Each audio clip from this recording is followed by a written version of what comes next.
성령으로 충만한 이 하루 되시기를 주님의 이름으로 축복합니다. 지금까지 살펴본 대부분의 시편은 그 사건이, 그 시편의 내용이 어떠한 사건으로 이루어졌는지를 밝히고 있지 않습니다. 그러나 오늘 34편은 그 배경이 설명되어 있죠. 시편 34편은 다윗의 인생 가운데 아마 씻을 수 없는 가장 수치스럽고 가장 부끄러운 일을 기록한 그런 내용이 아닐까 싶습니다. 오늘 말씀은 어떤 배경입니까? 제목에 이렇게 쓰여 있죠. 다윗이 아비멜렉 앞에서 미친 채 하다가 쫓겨나서 지은 시, 이렇게 되어 있죠. 아비멜렉, 또 다른 성경에서는 아기스 이렇게 되어 있습니다. 우리가 출애굽기에 보면 바로라고 되어 있죠. 파라오. 그러니까 파라오는 왕의 이름이 아니고 왕의 명칭입니다. 왕의 명칭. 그러니까 아비멜렉도 마찬가지입니다. 아비멜렉 또 아기스라는 이름이 있는데 똑같은 이름이라고 보시면 될 것 같습니다. 오늘 배경은 사무엘상 21장에 나오는 배경인데 17장에서 다윗이 골리앗을 이긴 다음 영웅이 됩니다. 그래서 고향으로 돌아왔는데 사람들이 외치는 거예요. 다윗은 만만, 사울은 천천. 그러니까 이 말을 듣고 기분 좋을 사람이 누가 있겠습니까? 사울이 다윗을 보고 시기하는 마음이 생깁니다. 그러니까 시기하는 마음에서 끝나면 좋은데 이 시기가 잉태하고 또 더 크게 이렇게 자라나는 것을 볼 수 있지 않습니까? 그러니까 사울이 다윗을 시기하는 마음을 넘어서 죽여야 되겠다. 이런 마음이 사울 왕에게 생기기 시작합니다. 그러니까 다윗이 그런 사울의 왕을 잃고 어떻게 하면 도망갈 수 있을까 기회를 찾기를 시작을 합니다. 다윗이 어느 날 기회가 생겨서 다윗에게 도망치게 됩니다. 근데 목적지를 정해놓고 도망간 것이 아니에요. 또 누구와 함께 도망간 것도 아닙니다. 누가 다윗과 함께 도망을 갈 수 있겠습니까? 도망가는 즉시 그 사람은 죽을 수밖에 없는 겁니다. 그러니까 목적지도 없고 같이 갈 사람도 아무도 없는 그런 상황 가운데 홀로 도망을 간 겁니다. 그러니 다윗이 누구와 이야기하고 싶어도 또 누구와 상의하고 싶어도 그럴 사람이 한 사람도 없는 거죠. 그래서 도망한 곳이 어디냐? 그게 블레셋 땅이에요. 가지 말아야 할 곳으로 간 겁니다. 블레셋 어떤 땅입니까? 다윗이 17장에서 죽였던 골리앗의 고향인 거예요. 그러니까 가지 말아야 할 땅을 간 거죠. 그러니까 다윗에게는 원수와 같은 나라입니다. 아마도 블레셋 땅에는 다윗을 죽인 자에게는 큰 상금을 내리겠다라는 아마 큰 대자부가 이렇게 붙여져 있을 수도 있을 상황입니다. 그런데 다윗이 도망간 곳이 블레셋 땅이죠. 사람들이 다윗을 보자 눈을 의심했습니다. 어떻게 저 사람이 우리의 나라에 올 수 있는가? 아니 어떻게 우리의 원수였던 다윗이 우리의 땅에 올 수 있는가? 그 왕에게 다윗을 끌고 간 거예요. 죽이기 위해서. 그러니까 사울 왕을 피해서 도망을 갔지만 이제는 블레셋 땅에서 꼼짝없이 죽게 된 거죠. 이때 다윗이 어떤 심정이었을까요? 시편 11절에 보면 11편에 보면 이렇게 말합니다. 내가 여호와께 피하였거늘 너희가 내 영혼에게 새같이 내 산으로 도망가라 함은 어찌함인가. 이것도 다윗이 사울의 그 고난을 당했을 때 썼던 시편이거든요. 이때 사람들이 다윗에게 이렇게 이야기합니다. 사울을 피해 새처럼 멀리 도망가라. 높은 산으로 도망가라. 이때 다윗이 고백을 하는 거예요. 내가 어찌 도망갈 수 있는가? 나의 방패이신 하나님께 나는 피신한다. 이랬던 다윗이 이제 어떻게 되는 겁니까? 원수의 땅이었던 블레셋으로 도망을 가는 겁니다. 여러분 핸드폰을 살 때 핸드폰 사시면 그 앞에 보호필름을 이렇게 딱 붙여주시잖아요. 보호필름을 붙여줬을 때는 몰라요. 잘 모릅니다. 근데 보호필름의 소중함을 언제 아냐면 핸드폰을 땅에 떨어뜨렸을 때. 이때 좋아요. 이때 너무 좋습니다. 보호필름이 있으면 액정이 보호가 된다고요. 근데 이게 떨어지지 않기 전까지는 모릅니다. 떨어져 봐야 이게 보호필름의 소중함을 그때 알 수 있는 거죠. 우리가 하나님께 대한 소중함 우리가 매일매일 알고 매 시간 알면 좋겠지만 그렇지가 않아요. 우리가 하나님에 대한 소중함을 감사함을 언제 느낄 수 있느냐? 사람마다 다르겠지만 뭐 상처나 또 아픔이나 어려움이나 급박함이나 그런 순간에 하나님에 대한 소중함과 감사함을 느끼게 된다라는 겁니다. 다윗은 이 보호 필름과 같은 하나님께 피함으로 언제나 흠집이 없는 그런 인생의 구원을 받은 사람입니다. 그런데 오늘 시편 34편은 배경이 조금 달라요. 다윗이 미친 채 하다 이렇게 쓰여 있죠. 여러분 얼마나 다급했으면 블레셋 땅으로 간다는 말입니까? 신하들은 이야기합니다. 이 사람이 우리의 원수입니다. 이 사람은 죽여야 합니다. 신하들은 이야기합니다. 이스라엘 왕 사울도 다윗을 죽이지 못했습니다. 그러니 우리가 죽여야 합니다. 원수를 갚아야 합니다. 사울을 피해 정말 목숨을 구하고자 갔던 땅이었지만 그곳에서 오히려 죽게 되었습니다. 이때 다윗이 어떤 행동을 하느냐? 사무엘상 21장 13절에 그들 앞에서 많은 사람들이 보는 앞에서 그의 행동을 이제 다윗이 행동을 변화시키는 거예요. 어떻게 변화시키느냐? 미친 채 하고 대문을 끌어안고 극적거리고 침을 줄줄 흘렸다. 느낌 오시죠? 어떤 느낌인지 오시지 않습니까? 미친 채 한 겁니다. 대문짝을 끌어안고 극적하고 침을 흘렸다. 이건 실성한 사람인 거죠. 그런 다윗을 그 사무엘상 21장에는 아기스 왕으로 표현합니다. 아기스 왕을 그 다윗을 보니까 이게 기가 막힌 거예요. 야, 저자가 골리앗을 죽인 용맹한 군인이었던가? 아니다. 이 사람은 완전히 미친 사람이다. 그래서 아기스 왕이 이렇게 이야기하는 거예요. 어디 이런 미친 사람을 나에게 데리고 왔느냐? 당장 내 앞에서 쫓아내라. 여러분, 다윗의 입장에서는 이 순간이 매우 수치스러운 순간이었을 겁니다. 골리앗을 이긴 용맹함은 이 더 이상 찾아볼 수가 없는 거죠. 진짜 골리앗을 이긴 다윗 맞습니까? 그러나 다윗은 이 일로 겨우 목숨을 건집니다. 아마 백상예술재상 재상감이죠. 그 일이 너무 기뻐서 쓴 시편이 이게 34편인 거예요. 너무 기뻐서 쓴 거예요. 목숨을 건져서. 말씀을 준비하면서 뭐 이렇게 수치스러운 일을 성경에 뭐라 기록했을까. 근데 곱씹어 생각하니까 이게 은혜가 되는 거예요. 어떤 은혜냐? 다윗도 한결같은 사람이 아니구나. 다윗도 한결같지 않구나. 처음부터 대단한 믿음의 사람이 아니었구나. 오늘 말씀 4절을 볼까요? 4절을 보면 이렇게 말하죠. 내가 여호와께 간구하며 내게 응답하시고 내 모든 두려움에서 나를 건지셨다. 네. 다윗이 아기스 왕 앞에 이렇게 붙잡혀 가기 전에 하나님께 기도한 거예요. 하나님 살려주세요. 하나님 어떻게 좀 해주세요. 간절히 기도하다가 미친 척을 한 거예요. 이때 아기스 왕이 다윗을 보고 다윗이 미친 채 연기를 하네 이렇게 하지 않았고요. 미쳤구나라고 했어요. 우리가 웬만하면 알잖아요. 얘가 연기를 하는 건지 아니면 진짜 미친 건지는 우리가 구분할 수 있는 능력들은 있지 않습니까? 근데 이때 아기스 왕이 왕이에요. 얼마나 많은 사람들을 받겠습니까? 딱 보면 아는 거예요. 눈빛만 봐도 아는 거예요. 근데 아기스 왕이 뭐라고 이야기합니까? 얘 미친 채 하구나 이렇게 하지 않고 얘 미쳤다 이렇게 이야기를 하는 거예요. 5절 말씀 보면 이렇게 다윗이 그때 상황을 고백하죠. 그들이 주를 앙망하고 광채를 내었으니 그들의 얼굴은 부끄럽지 아니하리로다. 그러니까 기도를 해본 사람은 이게 확신할 수 있는 고백들이 있어요. 기도를 해본 사람이. 자, 주를 앙망하는 자는 부끄럽지 아니하리로다. 왜 이 말을 했을까요? 지금 다윗이 부끄럽다는 거예요. 내가 하나님을 앙망하지 못하고 도움을 구하러 블레셋 땅에 갔다. 이 일은 나에게 부끄러운 일이다. 이렇게 고백을 합니다.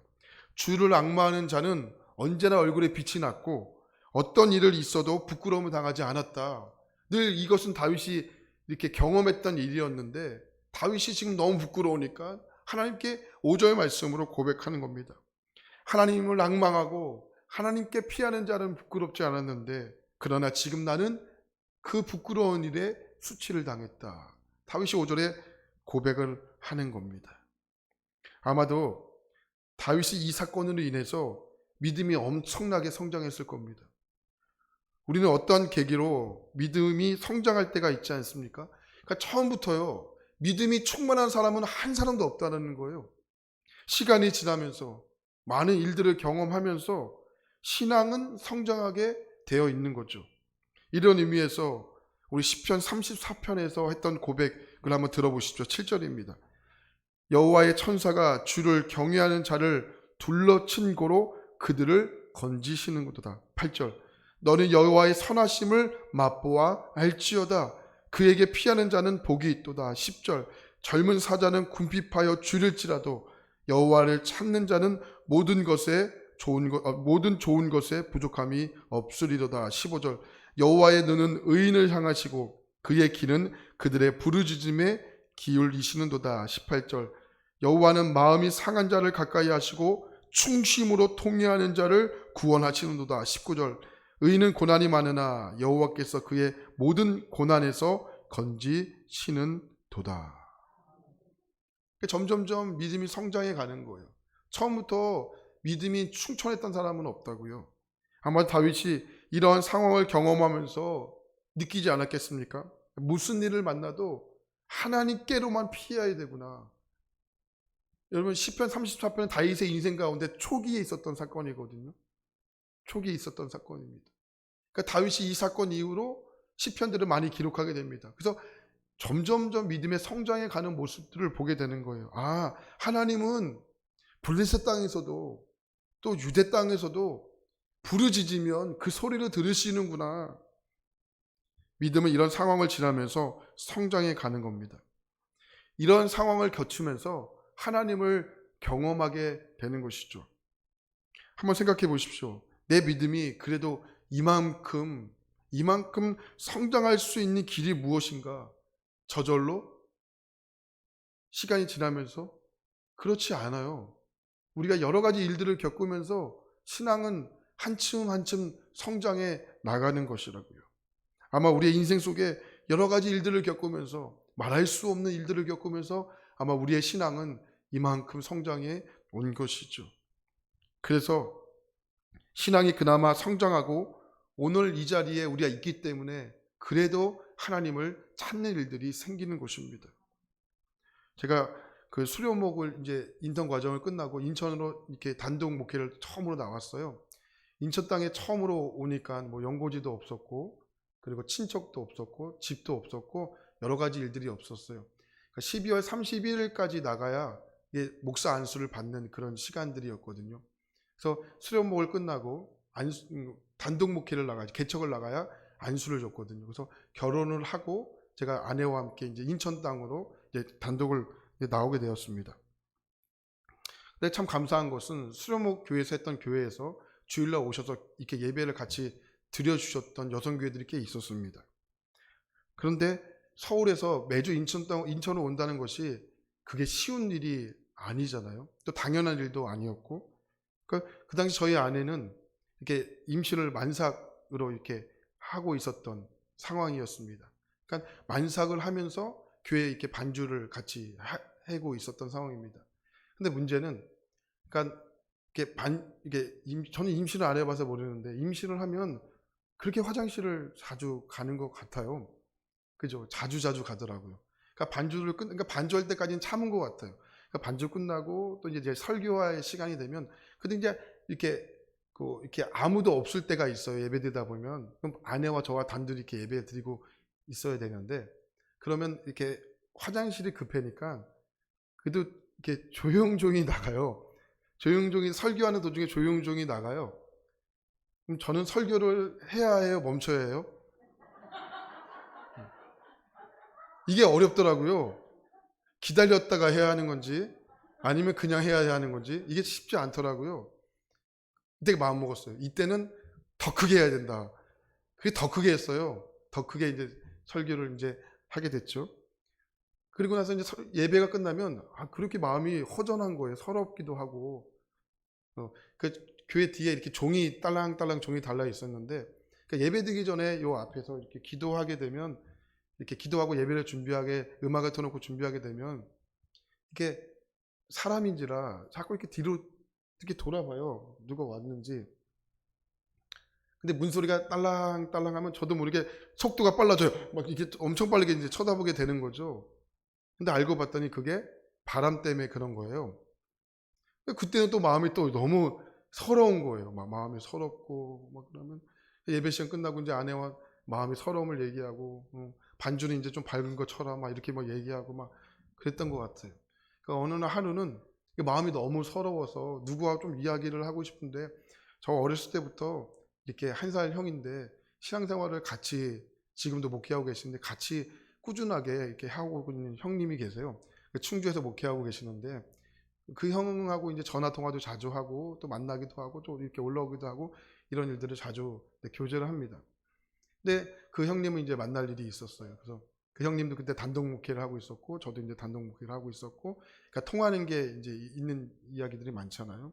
그래서 이런저런 이야기를 하면서 이제 서러웠던 이야기를 하고 너도 서럽냐 나도 서럽다 뭐 이런 이야기도 하고 이런 이야기를 했어요. 근데 제가 왜 이야기를 말씀을 드리느냐 오늘 제목에 이제 그게 나와 있는데 그때 그 형이 했던 그 형 목사님께서 했던 말이 저를 지금까지도 앞으로도 아마 그 말을 잊지 못할 것 같아요. 그러니까 그 형이 뭐라고 저한테 얘기했냐면 저희 이름을 부르면서 호성아 다른 건 몰라도 너도 그렇고 나도 그렇고 하나님 덕봐야 해. 다른 사람 덕보면 안 돼. 사람 덕보면 안 된다. 그 말이 이게 저의 마음속에 아직도 계속 있는 거예요. 그러니까 하나님 덕봐야 한다. 사람 덕보면 안 된다. 그래서 제가 오늘 제목을 하나님 덕보셔야 합니다. 이렇게 정했어요. 그러니까 하나님 덕봐야 한다. 사람 덕보면 안 된다. 이 말이 그러니까 저 지금 한 몇 년 지났을까요? 한 8년, 9년 지났을까요? 10년 지났을까요? 그러니까 그 말이 아직도 제 마음속에 강하게 각인되어 있어요. 이렇게 지워지지 않는 것처럼 하나님 덕봐야 된다. 하나님 덕봐야 된다. 그래서 기도할 때마다 하나님 덕보게 해주세요. 하나님 덕보도 이게 기도 제목이 됐던 것 같아요. 오늘 다윗이 사울이 피해 아기스에게 도망가지 않았습니까? 그러니까 그 상황을 잘 읽어보면 왜 그랬을까?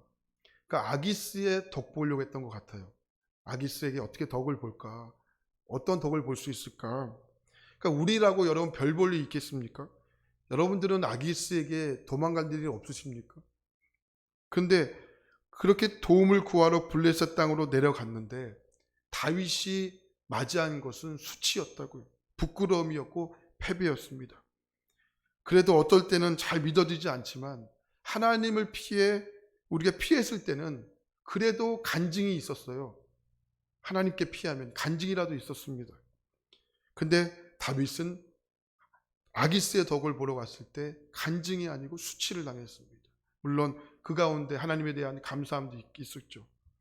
그러니까 다윗은 시편을 적을 때 어떠한 자료를 보고 어떤 책을 보고 이 시편을 적은 것이 아니에요. 하나님을 경험했던 내용들을 시편에 그대로 기록하고 있는 겁니다. 그가 수치를 당했던, 그가 잘했던, 못했던, 그가 부끄러운 일을 경험했던 그게 별로 중요하지 않았던 거예요. 하나님을 모든 상황 속에 경험했던 것을 시편에 다 기록을 하는 거예요. 절절하게. 그래서 우리가 시편을 보면서 은혜를 받고 또 시편을 보면서 감동을 받고 감격을 받는 게 그게 왜요? 내 이야기이기 때문에 그래요. 내 인생의 이야기가 그대로 적혀 있기 때문에 완벽한 것만 적혀 있으면 이게 이질감이 느끼거든요. 아, 쟤는 나와 다른 사람이야. 쟤는 그래. 근데 우리가 그렇지 않아요. 우리가 겪었던 모든 일상의 일들을 다윗이 그대로 겪어요. 그래서 우리가 시편을 보면서 하나님을 노래할 수 있는 거고 어저께 이야기한 것처럼 우리는 새 노래를 부를 수 있는 겁니다. 이론과 학문으로 배운 하나님이 아니었습니다. 늘 경험으로 만난 하나님이었습니다. 그러니까 우리 하나님을 경험하느냐에 따라서 우리의 믿음은 달라지는 겁니다. 처음부터 믿음이 성장한 사람이 없고요. 처음부터 믿음이 충천한 사람은 한 사람도 없다는 겁니다. 우리가 하나님은 다 알고 저도 알고 여러분들도 알지만 우리가 믿는 하나님은 다 다른 겁니다. 여러분 어떤 일이 있어도 하나님의 덕을 보시길 축원합니다. 하나님은 언제나 우리 편이시고요. 하나님은 언제나 여러분들과 함께합니다.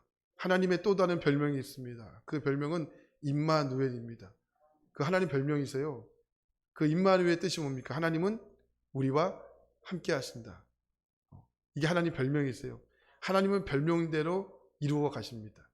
슬픈 일 있을 때도 어려운 일 있을 때도 하나님 함께 하세요. 창세기 28장 15절을 보면 요셉이 형을 피해 도망을 갑니다. 얼마나 피곤했는지 아주 너무 빨리 도망가서 새벽에 잠이 들어요. 새벽에 돌베개를 베고 잠이 드는데 이때 야곱이 뭐라고 고백하냐면 하나님이 과연 여기 계셨건을 내가 알지 못했다. 하나님 여기 계셨건을 내가 알지 못했다. 이렇게 고백을 해요. 이게 뭐예요? 임마누엘입니다. 하나님은 언제나 어디서나 함께 하시는 분입니다. 그리고 여러분 편이십니다. 그 여러분 편이시고 여러분과 함께 하시는 그 하나님 덕을 많이 보시고 여러분의 일평생 가운데 또 오늘 하루 가운데 그 주님과 동행하며 승리하는 복된 인생이 되시기를 간절히 축원합니다. 기도하겠습니다.